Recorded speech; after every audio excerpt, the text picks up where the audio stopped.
शिखा परिवार की लाडली बिटिया या फिर यूं कहे कि परिवार की आन बान और जान थी। जब घर में होती तो ऐसा लगता मानो घर में आसमान टूट पड़ा हो। घर में इधर उधर धमा चौकड़ी करना और खूब सारी बातें करना उसके पसंदीदा कामों में से एक था। शिखा के दादाजी शिखा को बहुत प्यार करते थे, लेकिन आजकल उन्हें शिखा की एक चिंता और खाई जा रही थी, और वो थी शिखा की शादी की चिंता। बस दादाजी अब हर परिवार में शिखा का ससुराल ढूंढते, लेकिन शिखा को शादी के नाम से ही इतनी चिढ़ थी कि शादी का नाम सुनते ही वह गुस्सा होकर मुंह फुलाकर दूसरे कमरे में जाकर बैठ जाती। खैर, थोड़ी देर में उसका गुस्सा खुद ब खुद उतर जाता और वो वापस अपनी धमा चौकड़ी में व्यस्त हो जाती। काफ़ी खोजबीन के बाद भी शिखा के दादाजी को कोई ऐसा परिवार नज़र नहीं आया जहां वे अपनी लाडली बिटिया की शादी कर सके। इसलिए उन्होंने अपने बचपन के दोस्त से इस बारे में राय लेने का निश्चय किया। बस फिर क्या था, वे अपने दोस्त राय बहादुर से मिलने बरेली की ओर निकल पड़े। अगले दिन जब वह बरेली पहुंचे तो राय बहादुर ने स्टेशन पर ही उनके लिए गाड़ी भेज दी थी। 10 साल बाद अपने बचपन के दोस्त से मिलने के लिए वे बड़े उतावले थे। गाड़ी धीरे धीरे राय बहादुर के घर की ओर बढ़ी। बड़ा सा बंगलो, बंगलो के आगे बगीचा, गाड़ियों और नौकर चाकर देख दादाजी का मन खुशी से भर गया। इन 10 सालों में राय बहादुर ने कितनी तरक्की कर ली है, नहीं तो 10 साल पहले राय बहादुर के पास था ही क्या। बस यही सोचते सोचते शिखा के दादाजी अपने दोस्त के बंगलो पहुंच ही गए। गाड़ी के हॉर्न की आवाज़ के साथ ही राय बहादुर के घर के बाहर अपने दोस्त के स्वागत के लिए आ गए थे। अपने दोस्त को गले लगाकर वे दादाजी को अंदर ले गए। घर अंदर से भी काफ़ी शानदार। अपने दोस्त की संपन्नता को देख शिखा के दादाजी भी फूले नहीं समाये। चाय नाश्ता के बाद राय बहादुर ने उनके खास दोस्त से आने का कोई खास कारण पूछा। दादाजी ने पोते की शादी के लिए एक अच्छा सा परिवार ढूंढने का काम सौंपते हुए बिटिया का फोटो राय बहादुर के हाथ में सौंप दिया। बहादुर भी अपने बेटे विक्रम के लिए एक सुयोग्य कन्या की तलाश में थे। तीखे नैन नक्श चेहरे पर तेज और एक बार में ही किसी को पसंद आने वाली शिखा बिटिया को फोटो में देखकर ही उन्होंने शिखा को अपने घर की बहू बनाने का फैसला कर लिया। राय बहादुर इतना सोच ही रहे थे कि इतने में उनका बेटा विक्रम आ गया। विक्रम ने दादाजी के पैर छुए और हालचाल पूछने के बाद ऑफिस की ओर निकल गया। विक्रम के जाने के बाद राय बहादुर ने अपने दोस्त से विक्रम और शिखा के संबंध के लिए पेशकश की।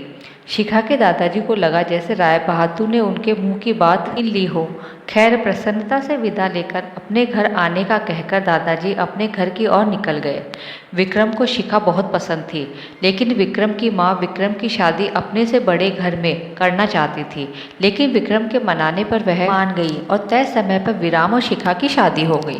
ससुराल में शिखा के सास ससुर, विक्रम के बड़े भैया भाभी और शिखा की ही उम्र की एक ननद थी, रागिनी।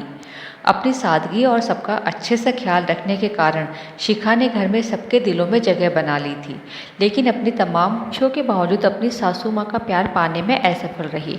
वह शिखा के हर काम में कुछ न कुछ गलती निकाल ही देती थी।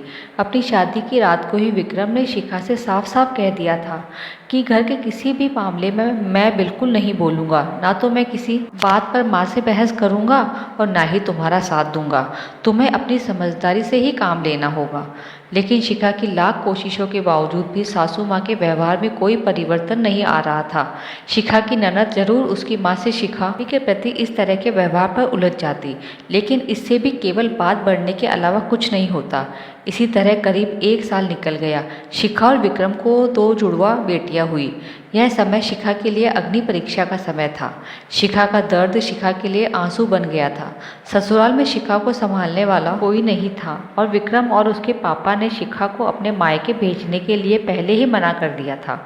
एक दिन रागिनी कॉलेज से आई तो उसने सभी को कॉलेज के सालाना कार्यक्रम में आने के लिए कहा और यह भी कहा कि कॉलेज में उसकी भी 2 प्रस्तुतियां हैं, इसलिए आप सभी को चलना बहुत जरूरी है। खैर, ना चाहते हुए भी शिखा को अपनी दोनों जुड़वा बेटियों के साथ रागिनी के कॉलेज जाना पड़ा।